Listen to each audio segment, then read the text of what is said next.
Hello, ako nga pala si Ron Manderes. Nandito ako sa inyo para mag-discuss ng assignment problem. Ang una natin gagawin ay ang row minimization. Ang row minimization ay hinahanap niya kung sino yung pinakamaliit. Kagaya ng sa row number 1. Ang pinakamaliit niya ay 5. Babaksan natin siya. Sa number 2 naman, ganoon din, si 5. Sa number 3, si 5 din. At sa number 4, wala nang iba kundi si 10.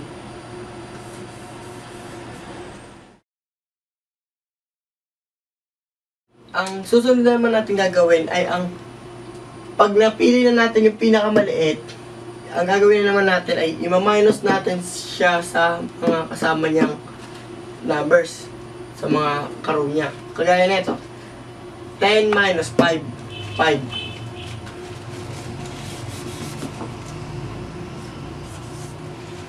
25 minus 5, 20.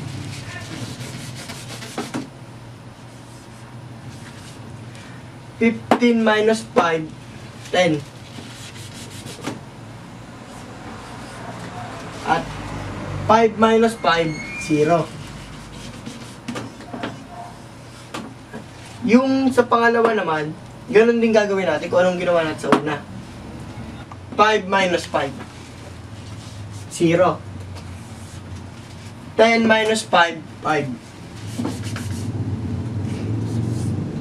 20 minus 5, 15.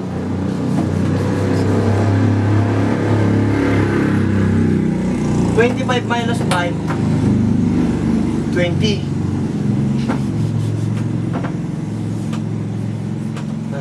Ganon din gagawin natin sa number 3 kung anong ginawa natin sa 1 tsaka 2. 10 minus 5, 5. 5 minus 5, 0.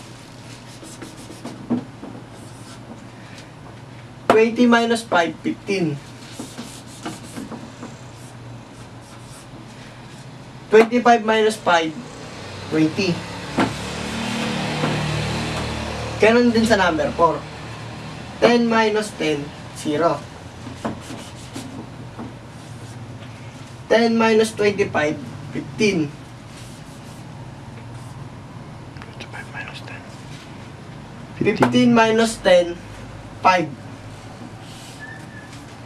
20 minus 10, 10.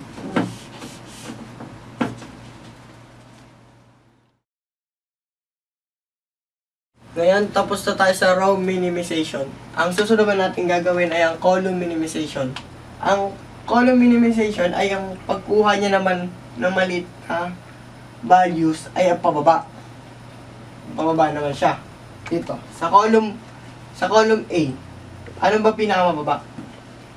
0. Tapos sa column B naman, may 0 din siya. Sa column C, 5 yung pinakamababa niya. At sa column D, ang pinakamababa niya naman ay 0 rin.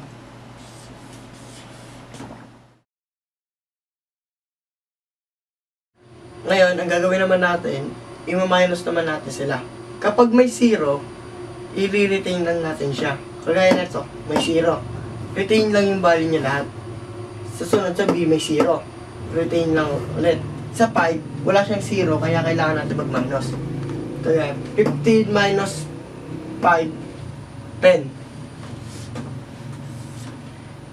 15 minus 5, 5, 10. 10 minus 5, 5.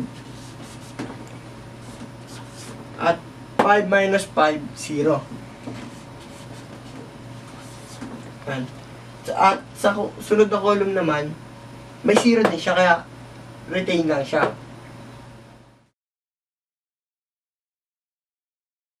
Ngayon, tapos na tayo sa column minimization. Ang gagawin naman natin sunod ay ang row scanning. Ang row scanning, maghanap tayo ng pinakamababa o 0, tapos kung Kung meron, kagaya na ito, 0, meron.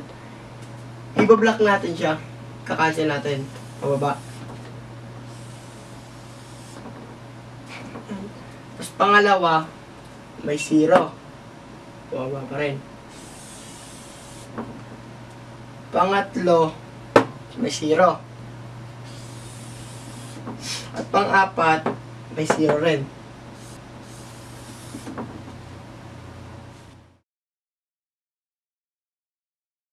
Ang susunod natin gagawin ay ang column scanning. Kaso, hindi na tayo makapag-column scanning kasi lahat ng values ay na-cancel na lahat. Ngayon, tapos na tayo sa row scanning. Nandito naman tayo sa iteration. Itong unang table, ito yung given natin. Yung unang-unang ginamit natin kanina. Tapos, ito yung iteration. Kaya, nandito yung unang given kasi gagamitin natin siya. Kung ano yung nasa box, kung ano yung 0, kasi kung ano yung kapwesto niya dito sa unang table natin, yun yung i-write natin siya. Ito kagaya, 5. 5.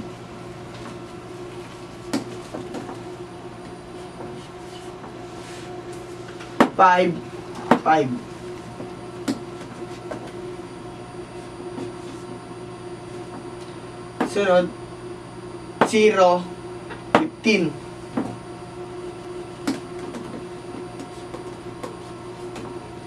So, ang sunod naman sa D, 5. 5 din. Ang susunod natin gagawin ay i-assign na natin sila. 1, D5.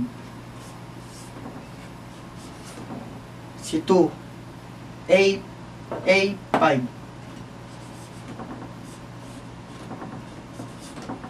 Si 3, B5.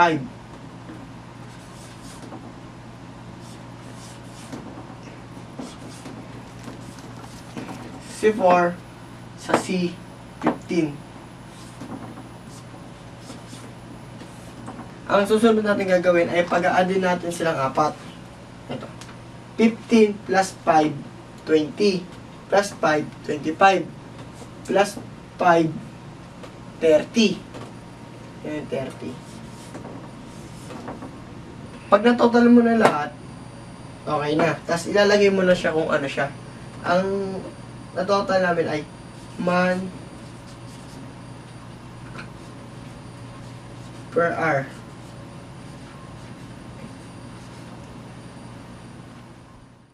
Ako nga pala ulit si Ronald Guerres. Salamat sa pakikinig. Sana may natutunan kayo ngayong araw.